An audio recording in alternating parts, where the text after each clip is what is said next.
Friends, welcome to my YouTube channel Saraswati commerce academy. तो आज हम करने वाले हैं क्लास 12 की बिजनेस स्टडीज का एक नया चैप्टर। ठीक है, अभी हम जो है चैप्टर नंबर 9 कर रहे हैं। चैप्टर नंबर 9 में हमारा आज का लास्ट जो है वीडियो सेशन रहेगा, जिसका नेम है fixed and working capital. Fixed और वर्किंग कैपिटल का मतलब क्या होता है, सबसे पहले हम उसको जानेंगे और उसके बाद जो है इसको कौन कौन से फैक्टर्स अफेक्ट करते हैं हम उसके बारे में बात करेंगे। फिक्स कैपिटल कौन सी होती है, जो हम लॉन्ग टर्म में जो पैसा लगाते हैं। लॉन्ग टर्म में जब भी हम कोई पैसा लगाते हैं उसको हम कैपिटल बजटिंग डिसीजन कहते हैं। लॉन्ग टर्म में हम अपना पैसा कहाँ लगाते हैं और क्यों लगाते हैं। लॉन्ग टर्म में बेसिकली हम पैसा इसलिए लगाते हैं क्योंकि वो हमारे प्रोडक्शन पर्पज के लिए काफी काम आता है। आप देखो, बड़े बड़े जो है अमाउंट में हमें इन्वेस्टमेंट करनी पड़ती है फिक्स्ड कैपिटल में। जैसे कि हमें प्लांट एंड मशीनरी खरीदनी है, हमें कोई लैंड एंड बिल्डिंग परचेज करनी है, तो अगर ऐसे ऐसे खर्चे करने हैं तो उसको क्या कहते हैं कि हमने फिक्स कैपिटल में इन्वेस्टमेंट करी है। ठीक है, तो बस ये हो गया हमारा फिक्स। और वर्किंग का मतलब क्या होता है कि डे टू डे लाइफ में बिजनेस की हमें क्या करने पड़ते हैं, डेली बेसिस पे कुछ ना कुछ खर्चा करना पड़ता है। रॉ मटेरियल परचेज करना पड़ता है, इन्वेंट्री को मैनेज करके रखना पड़ता है। ऐसे बहुत सारे जो है खर्चे होते हैं, तो वो हमें बेसिकली डेली बेसिस पे करने होते हैं। तो वो क्या है, हमारा वर्किंग कैपिटल। ठीक है, इसके बाद देखो इसको कौन कौन से फैक्टर्स अफेक्ट करते हैं। सबसे पहला हमारे पास आता है नेचर ऑफ बिजनेस, कि हमारे बिजनेस का नेचर क्या है।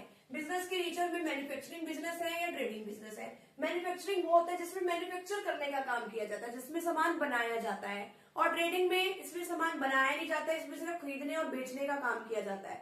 अगर खरीदने और बेचने का काम किया जा रहा है तो उसमें हमें ज्यादा फिक्स कैपिटल की जरूरत पड़ती ही नहीं है। ठीक है, उसके अंदर हमें ये थोड़ी है कि हमें कोई स्पेसिफिक लैंड और बिल्डिंग चाहिए, हमें तो बेचना ही तो है सामान, तो उसमें प्लांट और मशीनरी की जरूरत है, ऐसी कोई रिक्वायरमेंट नहीं होती।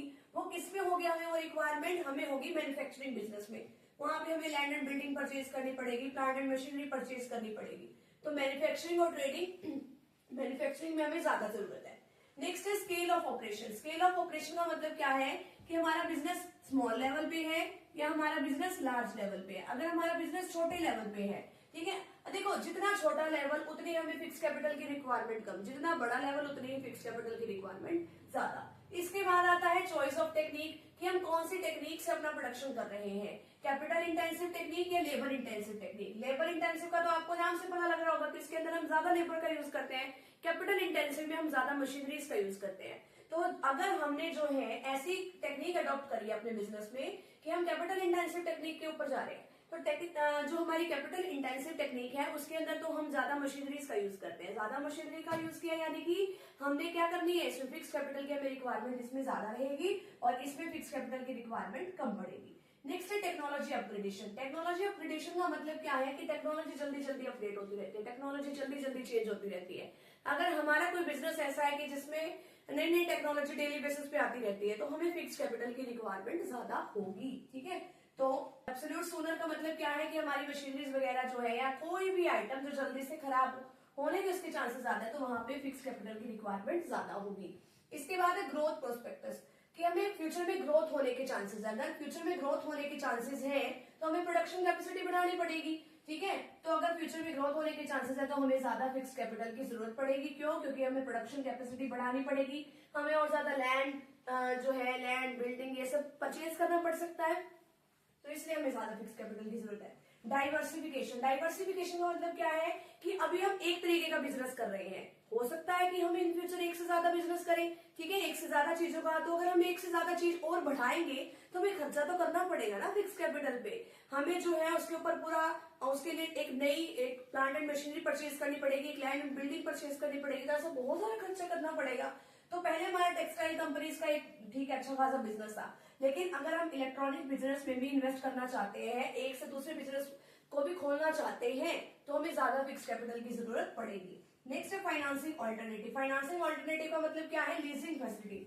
लीजिंग फैसिलिटीज लाइक कि जैसे हम रेंट वगैरह पे करते हैं, कि अगर हम अपनी एसेट्स ना परचेज करके किसी और की एसेट्स यूज कर लेते हैं और बदले में उसको क्या देते रहते हैं, रेंट देते रहते हैं। मान लो फॉर एग्जाम्पल कि हमने एक अपनी मशीनरी खरीदनी थी, ठीक है, अब हम अपनी मशीनरी ना खरीद के किसी और एक पर्सन है उसने अपनी मशीनरी खरीदनी थी, एक तो उसके पास ये ऑप्शन है।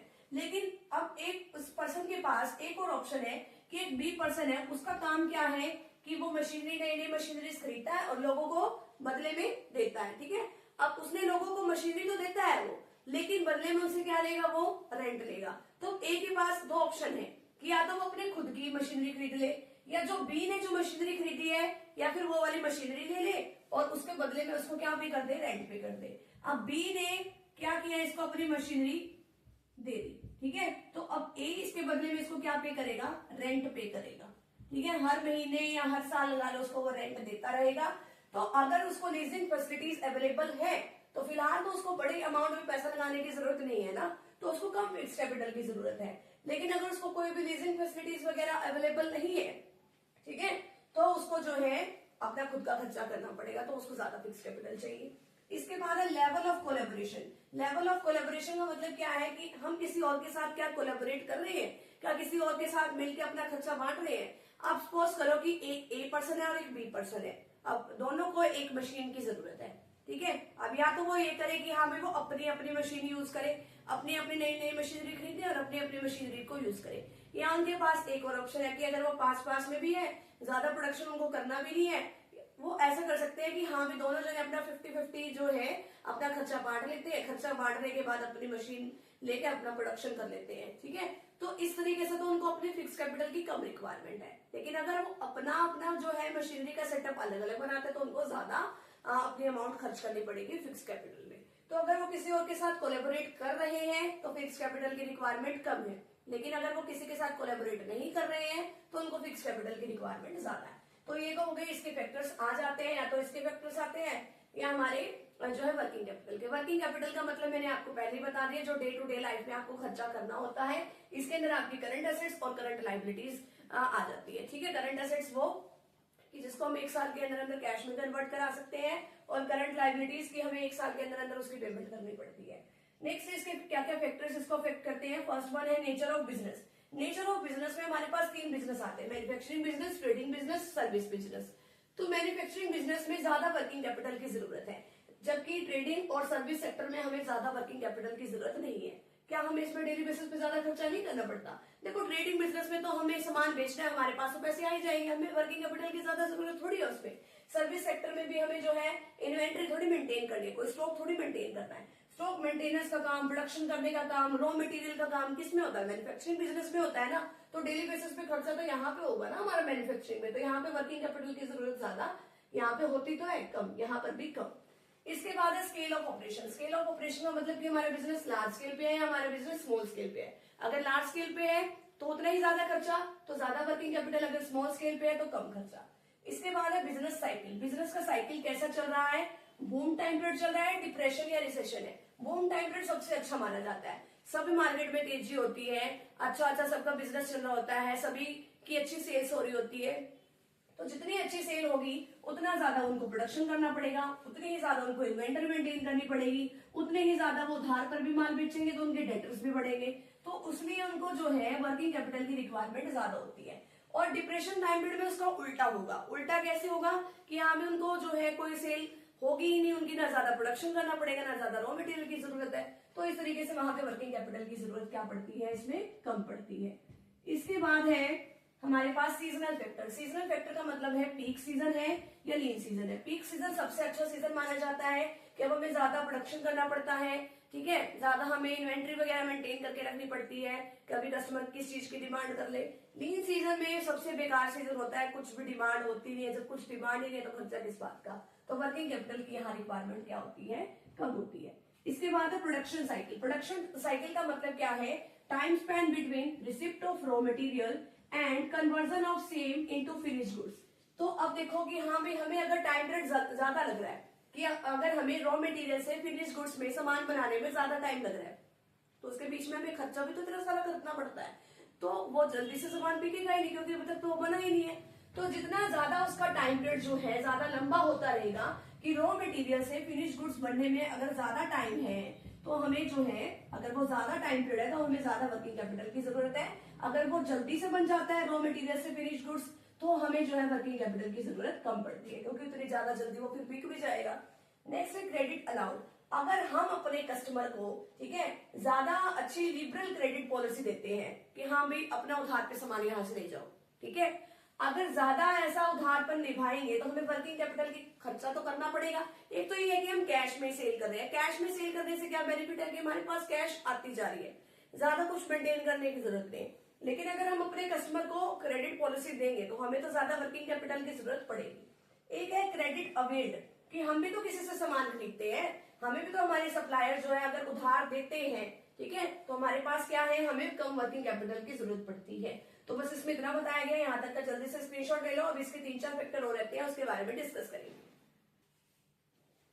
नेक्स्ट फैक्टर हमारे पास क्या है, ऑपरेशनल एफिशिएंसी। अगर इतनी अच्छी हमारे पास एफिशिएंसी है कि हम सब कोई काम प्रॉपर वे से कर लेते हैं, ना ही रॉ मटेरियल की वेस्टेज होने देते, सब काम प्रॉपर वे से करते हैं, अपना सामान भी जल्दी जल्दी से बेच देते हैं, तो उतनी ही वर्किंग कैपिटल की कम रिक्वायरमेंट रहती है। अगर हमारे अंदर इतनी ऑपरेशनल एफिशिएंसी नहीं है, अगर हम कोई काम अच्छे से नहीं कर सकते, तो हमें ज्यादा वर्किंग कैपिटल की जरूरत होगी।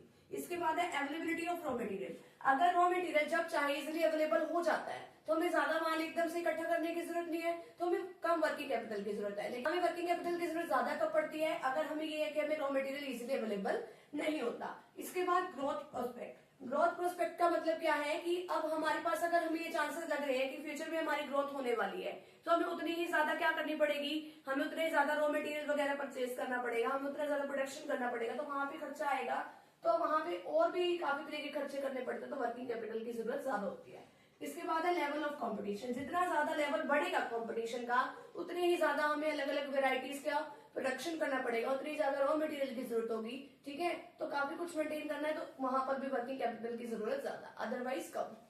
इन्फ्लेशन, अगर महंगाई ज्यादा है तब भी वर्किंग कैपिटल की जरूरत हमें ज्यादा पड़ेगी, ठीक है, अगर महंगाई कम है तो वर्किंग कैपिटल की जरूरत भी कम पड़ेगी। तो यहाँ पे हमारा ये टॉपिक जो है यहीं पे कंप्लीट होता है। तो मुझे उम्मीद है आप सभी को ये टॉपिक अच्छे से समझ में आ गया होगा। तो फ्रेंड्स, अगर आप चैनल पे नहीं हो तो चैनल को प्लीज लाइक एंड सब्सक्राइब जरूर कीजिएगा। मिलते हैं नेक्स्ट टॉपिक के साथ, नेक्स्ट वीडियो के साथ। Thank you very much. जल्दी से यहाँ तक स्क्रीनशॉट ले लीजिए।